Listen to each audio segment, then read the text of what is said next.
Just a quick word of warning. This podcast tells honest and raw stories from the Australian bushfires that may be triggering for some people.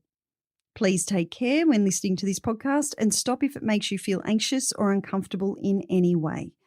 We recommend wearing headphones, especially if there are kids around. Always was, always will be. Aboriginal man. Always was, always will be. Aboriginal man. Has got to go. Hey, hey. Ho, ho. ScoMo has got to go. Hey, hey.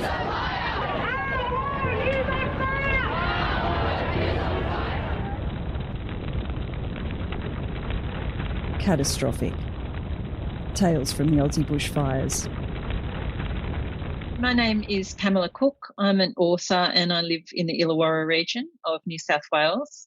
I also have a house, a family holiday home where my daughter has lived for the last 5 years in Little Forest, which is very, very close to Milton and was recently affected by the fires. It's been a pretty chaotic time over the last probably 6 weeks, I guess. I think it started before Christmas when my daughter phoned. She and a partner run a horse training business out of the property, our family property at Milton. And at the time they had probably about 6 horses of their own and ours there, as well as horses that were being trained.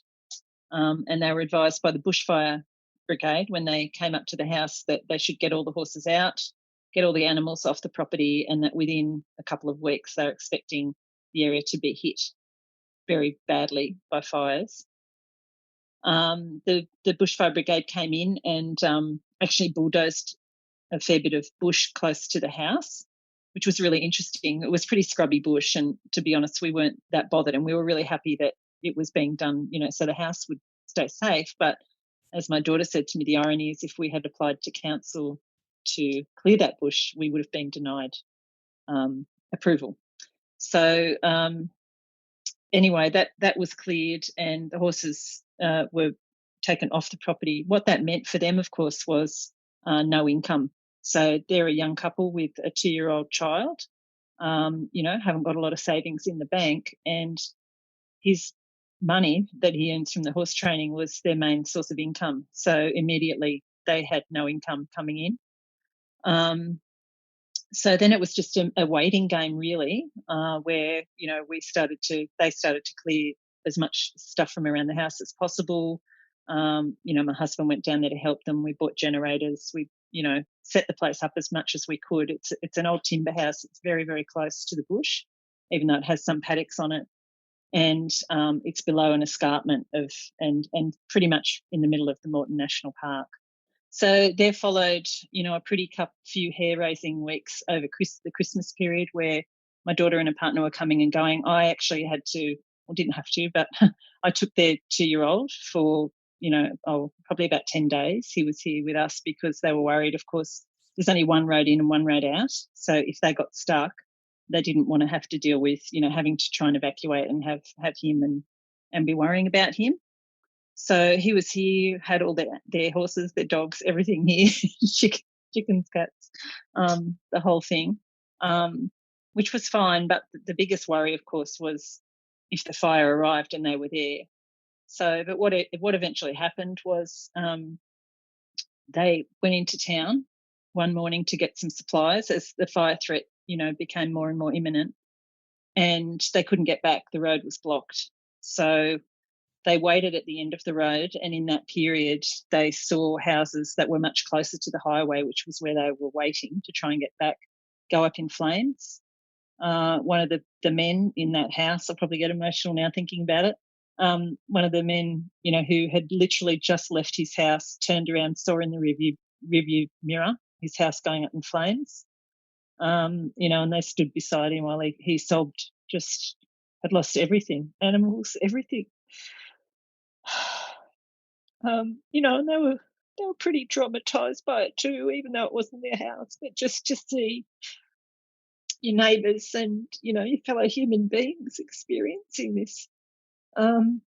So anyway, they couldn't get back to the house. They'd actually left the dogs there because they were expecting, just a shopping trip. The dogs were the only animals left there at that stage on the cats. One of their dogs was tied up under the house because he kept running away. So it was a couple of days before we knew what had happened there. They were really lucky that they were put up by, there was a holiday house in town that a friend of theirs lived next door to, and because holiday makers couldn't get down the coast, the roads were blocked by this stage. They were really lucky that the owner said, look, stay there. So they had a roof over their heads. But what happened then, of course, was the communications were cut. There were no power lines. Power lines were down. They couldn't call us. We couldn't call them. There was no FPOS machines. You couldn't get petrol. So even if they could have left, they couldn't get any petrol to leave. They were sort of trying to get supplies and food to feed. At this stage, they still had their son down there, and they were in town, and they, were waiting outside the supermarket. It was like something from a dystopian novel. It's just bizarre, waiting at the supermarket to be, let in with someone with a torch leading them through the dark to try and get enough items to feed themselves for a few days. So anyway, that threat died off, and they brought their son back up here, and then we were able to get back. And then over the next couple of weeks, that probably happened. They weren't locked out, but the roads were closed on and off for the next few weeks. And eventually, on the horrible Saturday, the fires did actually creep up right up to the house. And at that stage, they'd been advised by a neighbour who was a fireman himself not to be in the house. So my husband had been down there with them putting out spot fires over that time that were creeping up to the house. And I remember talking to them on the phone, and it was 4:00 in the afternoon, and it was pitch black inside the house. You couldn't see anything because of the smoke. So anyway, that sort of happened, and then that threat went, and then it got to the Saturday, and this fireman neighbour said, look, don't be here. The house is timber. It's just waiting to go up, basically. And a lot of the bush had been burnt by them, but there was still bush to burn. So they came up here, which I was really grateful for. And, we just sat around the TV. Of course, everybody was sweltering in the high temperatures, and just sat around the TV. We were listening into the RFS radio, watching the news. We didn't know what had happened with the house. They'd managed to get most of their stuff out at this point. And look, my attitude then was, it's a house. If it goes, it goes, as long as you're all safe and you've got as much out as you can get out. And really, it was just the bravery of the neighbours and the firemen who, 4 fire trucks ended up saving the house, and everything around it was burnt, all the paddocks, gardens, trees, fences were gone.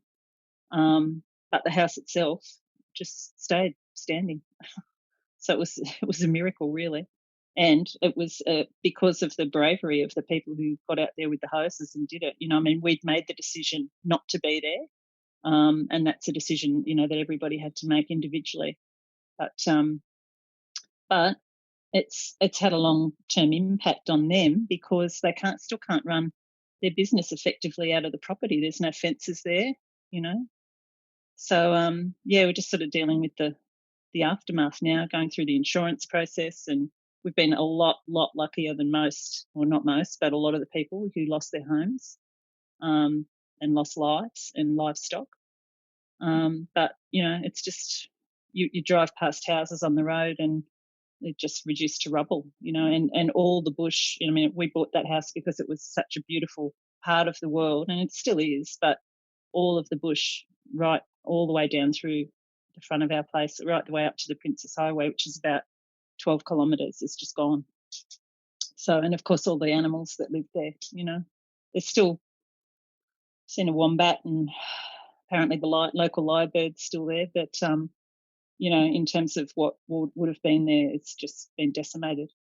Once things have calmed down and things are starting to get back to normal, I can see, looking back over that period, how on edge they really were, and just the worry. These are 2 young people that have got literally, of course we fed them while they were here, and we've been supporting them and helping them. We've still got all the other horses that they own and that we own here, from the property, and we've been helping them out as much as we can. But no income. I mean, Amelia had started a part-time job at the local pub and just as a second income, and she couldn't work because the pub was closed, the roads were closed. And then there was nobody down there, of course, because, all the local businesses have been so badly affected by the lack of tourism. This is the busiest time, of the year, or January is the busiest time of the year for the South Coast. And there was just nobody there. I was down there this week, and their 2-year-old, who's literally just starting to talk, I mean, learning new words by the day. But as soon as you call him on the phone, or, as soon as I walked in, he walked over to the window and looked out and said, "Smoky, fire." So it's just, obviously that's been stuff that's been talked about so much for the last 5 or 6 weeks. And fires. He looks out the window saying, "Fires, fires." And you just think, wow, it's had a huge impact. Of course, mentally he doesn't know what it is, but he's talking about. But it made me really realise, wow, that's been our sole topic of conversation pretty much for the last, probably 6 weeks. So yeah, they're getting back on their feet. But it was interesting being in the town this week, which was about 3.5 weeks after, the last lot of fires went through, and I've got pretty good friends down there who went through, the fire going through their place 3 or 4 times, and being there fighting the flames and finally saying, "No, that's it, we've got to get out," and literally being stuck in the car and having to get out and, reverse the car and go back home, not knowing if they were going to get out or not. And luckily their house was saved. It's stories about people who had to leave their house and couldn't get their horses out, little miniature horses who had been so badly burnt, and just now, having to be nursed back to health by other really amazing people in the community. And that's one thing I have really noticed is the way the community has really pulled together. People looking after each other. I think we, like a lot of Australians, and definitely the government, have been pretty complacent over the last few decades about how damaging the drought and the undeniable, as far as I'm concerned, climate change has been, and what it could lead to in the future. I mean, whole towns, have been decimated, like literally burnt to the ground. In the case of Cobargo, Mogo, part of that went horrendous. And part of me thought, oh, Milton won't go up in flames. But then when I thought about it, I thought, well, it could. There would be nothing stopping. Those places are so beautiful and so green, and I mean, well, not that green actually prior to the drought, but prior to the fires. But you know what I mean? Like it made me realise that where no one is safe, that at any place at any time, really, we're all under threat, and it's something that we all need to just. And the other thing too, as I said, was seeing my little grandson, living through this and realising, it made me realise, wow, this is part of him, his growing up. This is going to be his life. I didn't have to worry about this when I was a kid. I mean, yeah, okay, there's always been bushfires, like undeniably, but not to the extent of what we've just seen. And, I mean, the fires have been raging in the north of New South Wales as well for some time. I've got a friend who moved from the area where I live in the Illawarra, having sort of been through a few vague threats here, moved up to Tewantin in Queensland, to the tropics, was evacuated a month after getting there because of the bushfire threat, like stuff that you would just never have heard of, when I was a kid myself. So it's made me very frightened for the future, very frightened for the world my grandson's going to grow up in, actually. And we really just need to do something about it. Well, I think, first of all, we've all got to just, as individuals and as human beings, accept that this is the reality of life. We can't forget. We can't allow ourselves to forget what's just happened. It's very easy, I think, for us all to go back to our lives and think, oh, well, fires have been and done. I don't think that's the case. And I just wouldn't want to see people go through what I've seen my friends, my family go through, and what we've all witnessed, on the TV. And to drive down through that beautiful, beautiful part of the world and to just see it, it's like driving through a war zone. We live in such a beautiful country and such a beautiful place, and we're not valuing it. I really think we just all have to make sure that we are choosing people to represent us who are going to stand up for us and for our future and for the generations to come, because it's not a joke and it's not going away. And it's something we all, every single one of us, need to be conscious of, going forward. And I believe a lot of people did have voted on that in the past election. But now I think is the time we all really need to take it seriously, and just much more seriously as the issue that has to be acted on.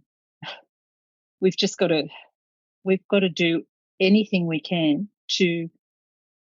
I doubt we'll ever reverse the damage that's been done to the environment through emissions, but it's not a lost cause, and we have so many natural alternatives that we could be using and investigating. Look to other parts of the world and get some expertise and bring those people in, consultants, all those sorts of things, and just, if other places in the world can do it, why can't we? You're listening to Catastrophic, a dual podcast and political protest project.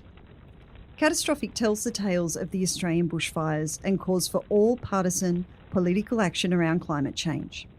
Each episode of Catastrophic features an Australian talking about their experience of living through the bushfire crisis, what their fears are now and for the future, and what they would like to see done about it on a government level. But it doesn't end when the episode of Catastrophic goes out. Politicians aren't paying attention to things like this. They're not listening to our stories. They are too easy to avoid and deny, or so it seems. So, we at Listen Up Podcasting are taking every story we gather, every episode we release of the Catastrophic podcast, and we are putting them together into one big audio file and sending it to all the politicians every single week. The LNP, the ALP, the Greens, One Nation and the Independents, both state and federal. We will also be alerting the media organisations every single time a file goes out. That way, the pollies can't pretend these stories don't matter and that these demands for change don't exist. So what are the demands? What are we demanding on the Catastrophic podcast from the government? Pretty simple, really. It's the same thing people have been protesting about and calling for over the past few years. 1. No new coal, oil and gas projects, including the Adani mine and the Wallara 2 coal project. 2. 100% renewable energy generation and exports by 2030. 3. Fund a just transition and job creation for all fossil fuel workers and communities. 4. Hand over land conservation management to First Nations Australians. 5. Start preserving our water and treating it as a precious resource, not a sellable commodity. We all know that this Christmas, Australia lost over 10 million hectares of its country, and well over 1 billion animals have died as a direct result. Parts of our country have been in drought for coming on to 10 years now, and the Great Barrier Reef will not survive the warming of the waters. This is what climate change looks like. There's no denying it anymore. Denial is now a choice, not an option. This has all been predicted by scientists for more than 30 years. And we are now facing the consequences that they predicted. And they are scary. Scary enough for people to finally scream, stamp and protest in the streets for change around climate change. Catastrophic is just one of those protests. Let's see if our politicians are listening. Let's see if they care about any of your stories. Thank you for listening to and participating in the Catastrophic Podcast Project. If you or anyone you know has a story they would like to share from or about the Aussie bushfires, please instant message us via the Catastrophic Podcast Facebook page or email us at info@listenuppodcasting.com.au and we will get in touch with you and record your story. It may not be straight away. We are fielding a lot of stories at the moment, but every single one is important and we will get to all of them. In the meantime, our bushfire season hasn't ended yet. So my big message to you is please be safe, look after each other, care for this planet, and do not stop fighting for action around climate change. This podcast was produced and edited by Kel Butler from Listen Up Podcasting. Podcasts for a positive world. Always was, always will be. Aboriginal man. The Climactic Collective.